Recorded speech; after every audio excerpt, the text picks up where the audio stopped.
this worries me because I think we have to assume that if it's happened once for a private school with borders, it may have happened more than once. Look, in Sydney alone, you actually have one of the nation's largest concentrations of Indigenous people. People tend to think that all the Indigenous Australians live in Queensland and the Northern Territory. No, that's not true. There's a huge population in New South Wales.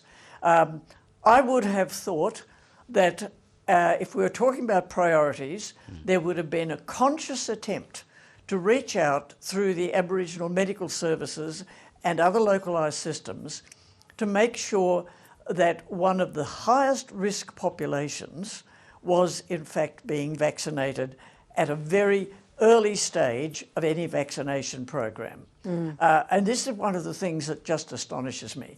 I saw something on the ABC the other night where an elderly nurse working in aged care, when I say elderly, compared to me, she's quite young, but that's not a thing. She said, I'm worried about being vaccinated, what's going to happen to me? And Anastasia Palaszczuk said, if you were in Queensland, we would make sure that you were being vaccinated with our supply of Pfizer.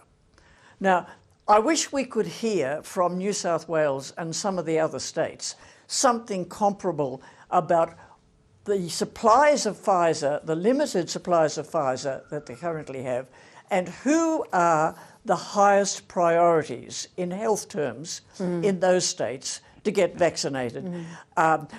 Good luck to the boys from Joey's, you know, good, excellent. But who are the people who are missing out because there isn't a strong social sense of the social determinants of health? Right, and this is one of the things that bothers me. Right, and you mentioned Indigenous health there, and Noreen Young tweeted today that her son is a youth mentor with black kids in schools in some of the most disadvantaged places in Sydney.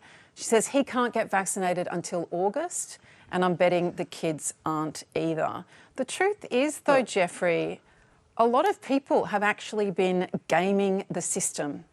If you know the right link, you know the right number to call, you're in the correct network, a lot of people are going in and getting vaccinated early. That's definitely true, and I know of people who've done that. I haven't myself. But there's also been a whole group of people who have been eligible to be vaccinated who haven't taken up the opportunity to be vaccinated. And this is where I start to have, it limits my criticism of St Joseph's and their approach is that, well, we all know there are doses going to waste and expiring. But we're talking about Pfizer. No, I agree with that. I think the point, putting the Pfizer thing to one side, it's remarkable to see that a private school is better at vaccinating than a private aged care facility in this instance in the same week. That's always quite remarkable to consider and compare. Both public goods provided by the private entity, so something to think about there. The justification that they are residing in a boarding house, that they do have regional remote students and so on, is a reasonable logic. But I must agree, yes, Marie, there are higher priority groups out there who haven't been, practically prioritised. Because it's one thing to put them on a list and for that list to appear as a category on New South Wales Health's website, but then there's the step of actually making sure that administration occurs effectively and easily. And I mean, focusing on the Indigenous point you made, my family, Indigenous, a lot of us haven't been vaccinated yet because it was actually quite a while before we realised we were eligible. I think, it is not a great public communication. If anything, the biggest failure in this whole rollout has been the comms exercise. I mean, last week was just ridiculous in highlighting that between the Prime Minister and the states and the whole opening up of AstraZeneca. But even where we're talking about who is eligible, how to go about it, where to go about it. I mean, I'm enrolled. I'm not eligible to get mine for, I think, 2 more weeks. That's after registering months ago, and I have to go to Homebush, which during a lockdown seems absurd that I live 2 blocks from a very, very competent public hospital, St Vincent's, and I can't, register there for my Pfizer. Right, but when I talk about gaming the system, I mean, leaving aside the question of entitlement, perhaps it's more alacrity and understanding what to do. Yes, absolutely. But the truth is, in the UK, people who are white and wealthy are more likely to be vaccinated. And I think that we're seeing kind of some of this. No, I think Julie, can I say something in defence of St Joseph's here? Yeah. I actually, with polite respect, say that I think this is a nonsense story. St Joseph's is one of the schools that has an extensive program for a scholarship program for Indigenous students from remote communities. It's 4% yes, of the school population. But I know, but we put a lot of emphasis on preventing that going to Indigenous communities, and that is regard. We've got all sorts of priority groups, and clearly not enough vaccine to go around. But remote communities, just before school holidays, people going back to remote communities, that would be regarded as a disaster as well. I just think this idea to shame St Joseph's, because they have been one of the ones who've been trying to manoeuvre their way around an absolutely absurdly inadequate system, is shaming for the sake of shaming a private school. I agree with that, and I was educated in private schools all of my life, and I'm happy to defend them any day, so I don't disagree with your point in defence of St Joseph's.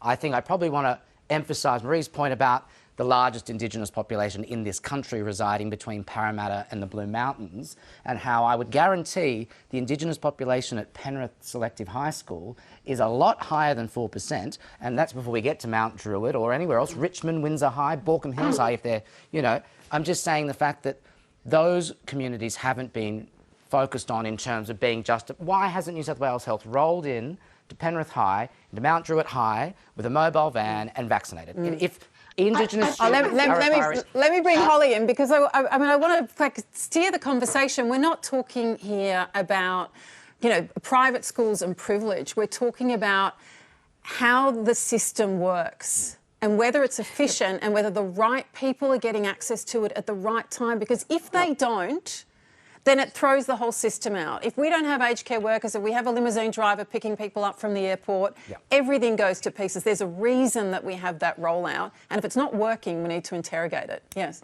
I think we've got to be careful here, because we do not want to discredit the students or the young people for doing something. We know that eventually we're going to want to move to having young people vaccinated for COVID. We've seen this already starting in the US. I think the UK now is starting to do it, and other countries around the world looking to lower the age cutoffs for who gets the vaccine. But that it happens with maturity in a program, and we are not at that point. The UK, you know, they're at 60%. Singapore is at 50%. They have a level of uptake that we don't have. And so yes, that we're is getting why, to this, yes. That is why we can talk about vaccinating young people. So let's not be negative on them. This situation has happened. Let's regroup and actually think about then, why are we still not getting other members of the community captured? And so we've spoken a lot about Aboriginal Torres Strait Islander communities, whether they live in Sydney or in rural areas. You know, we need the data to see what's happening in those populations. I've been having conversations for the last month with culturally and linguistically diverse community leaders. I spoke to a great community leader down in Wollongong who expressed such concern that elderly members of his parish were not receiving the vaccine either. People in their 80s who should have been captured back in the early phases. And so, you know, there's enough negativity about this. Let's regroup. Let's think about, you know, access.